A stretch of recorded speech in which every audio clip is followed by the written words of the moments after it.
సేవలాల్ మహారాజ్ ఆలోచనతో లంబాడిల ఆత్మగౌరవ సభ, గోరుబంజారా ఆత్మగౌరవ సభ మహబూబాబాద్ జిల్లా హెడ్ క్వార్టర్ జరుగుతుంది. ఇవాళ ఈ సభ ముఖ్య డిమాండ్ ఏంటంటే లంబాడిల కులాల వారీగా ప్రభుత్వ సర్కార్ సెన్సస్ చేసింది, కానీ ఇప్పటి వరకు పబ్లిక్ చేయలేదు. గతంలో కేసీఆర్ ప్రభుత్వం కుటుంబ సర్వే మీద ఇంటికి సర్వే చేసింది.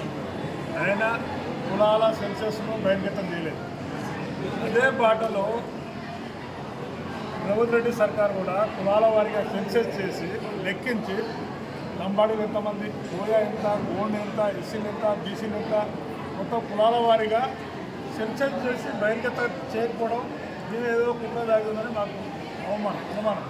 కాబట్టి తక్షణమే కులాల లెక్కల్ని, జనాభా లెక్కల్ని ప్రభుత్వము బహిర్గతం చేయాలని డిమాండ్ చేస్తున్నాము.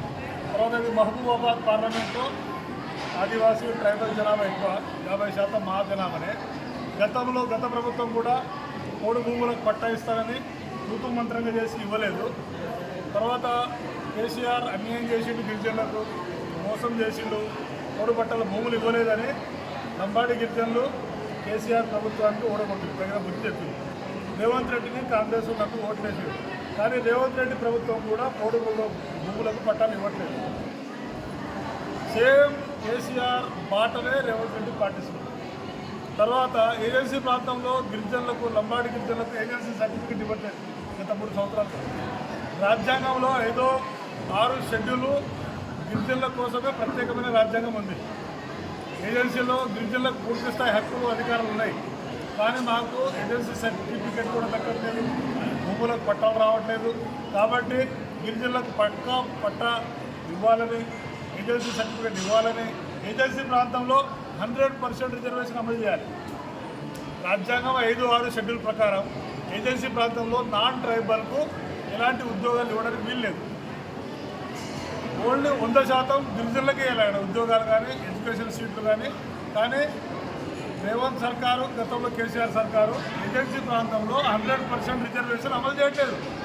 కాబట్టి ఇక్కడ మహబూబాబాద్లో లంబాడ గిరిజన సభ ఏం డిమాండ్ చేస్తుందంటే ఏజెన్సీ ప్రాంతంలో 100% రిజర్వేషన్ అమలు చేసి తీరాల్సిందే, లేకుంటే రేవంత్ రెడ్డి సర్కార్కు ఇది హెచ్చరిక సభ. ఇదొక హెచ్చరిక జారీ చేస్తున్నాము. మూడవది, ఇక్కడ మేము లంబాడీలు, గిరిజనులు, ఆదివాసులు, బీసీ, ఎస్సీ, ఎస్టీలు అంతా అడుక్కునే దగ్గరే ఉన్నాం, ఇచ్చే దగ్గర లేము. ఇచ్చే దగ్గర అగ్రవర్ణాలు, పెత్తందారులు మాత్రమే ఉన్నారు. కాబట్టి మేము కూడా ఇచ్చే దగ్గర పోవాలి, మా ప్రయత్నం మేము కూడా. తర్వాత మూడో విషయం, బీసీలకు 50% రిజర్వేషన్ కావాలని బీసీ సోదరులు ఉద్యమిస్తున్నారు. వాళ్ళ జనాభా ఎంతుందో వాళ్ళకి అంత రిజర్వేషన్లు. ఈ బీసీ ఉద్యమానికి ఎస్టీలు, ఎస్సీలు మేము సంపూర్ణంగా మద్దతు ఇస్తున్నాం. ఎందుకంటే ఎస్టీల కోటలో నష్టం లేదు, ఎస్సీల కోటలో నష్టం లేదు.